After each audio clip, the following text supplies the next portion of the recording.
திருப்பூர் மாவட்டம் பல்லடம் அருகே மருத்துவரோடு டைப் வைத்து நோயாளிகளுக்கு மருந்தாளர் சிகிச்சை பார்த்து வந்த விவகாரத்தில் கிளினிக் மற்றும் மருந்தகத்திற்கு சுகாதாரத்துறை அதிகாரிகள் சீல் வைத்திருக்கிறார்கள். இதுகுறித்த விவரங்களோடு இணைகிறார் எம்முடைய செய்தியாளர் சரவணன்.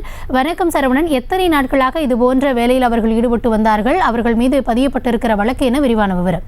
வணக்கம் கௌதமி. கடந்த ஒரு வருடத்திற்கு மேலாகவே இந்த பகுதியில் நடைபெற்றுக் கொண்டிருக்கிறது.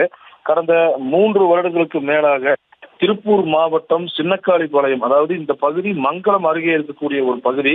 இந்த பகுதியில சுமாரா ஒரு 2000க்கும் மேற்பட்ட குடும்பத்தினர் வசித்து வரக்கூடிய நிலையில பனியன் தொழிலே மூலதனமான தொழில். இந்நிலையில இப்பகுதியினர் உடல்நிலை சரியில்லை என்றால் பிரைவேட் கிளினிக்குகளுக்கும் பிரைவேட் மெடிக்கல்ல மருந்து வாங்குறது வாடிக்கை. இந்நிலையில இதே பகுதியில கடந்த 3 வருடங்களுக்கு மேலாக மிராக்கிள் கிளினிக் மற்றும் காவியா மெடிக்கல் அப்படிங்கிற ஒரு கிளினிக் செயல்படுது மெடிக்கலுடன் கூட.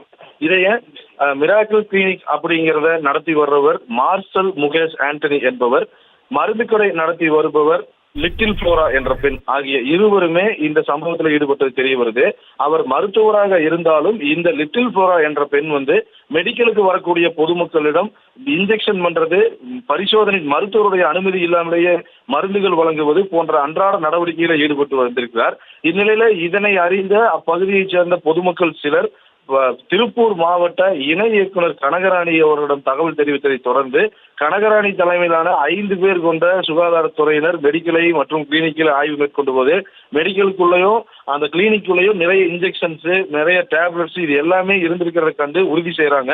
இந்நிலையில மார்சல் முகேஷ் ஆண்டனிக்கு தொலைபேசி மூலம் போன் பண்ணி கேட்ட போது முன்னுக்கு பின்னா இருவருடைய பதிலையும் தெரிஞ்சுக்கும் நிலையில இவர்கள் இந்த மெடிக்கலை வைத்துக் கொண்டு கிளினிக் டைப் மூலமாக இந்த தவறான ஒரு சிகிச்சையை நடத்தி வந்தது தெரிய வந்த நிலையில இதை உறுதி செய்த பிறகு மெடிக்கல் மற்றும் கிளினிக்களுக்கு சீல் வைக்கப்படுகிறது. அதனைத் தொடர்ந்து இருவரையுமே வரும் வெள்ளிக்கிழமை அன்று சுகாதாரத்துறை இணை இயக்குனர் கனகராணி முன்பு ஆஜராக வேண்டும் அப்படிங்கிற ஒரு உத்தரவையும் அவர்கள் முன்வைத்து விட்டு சென்றிருக்கிறார்கள். கௌதமி, விவரங்களுக்கு நன்றி சரவணன். செய்திகளை உடனுக்குடனும் துல்லியமாகவும் தெரிந்து கொள்ள சப்ஸ்கிரைப் பண்ணுங்க.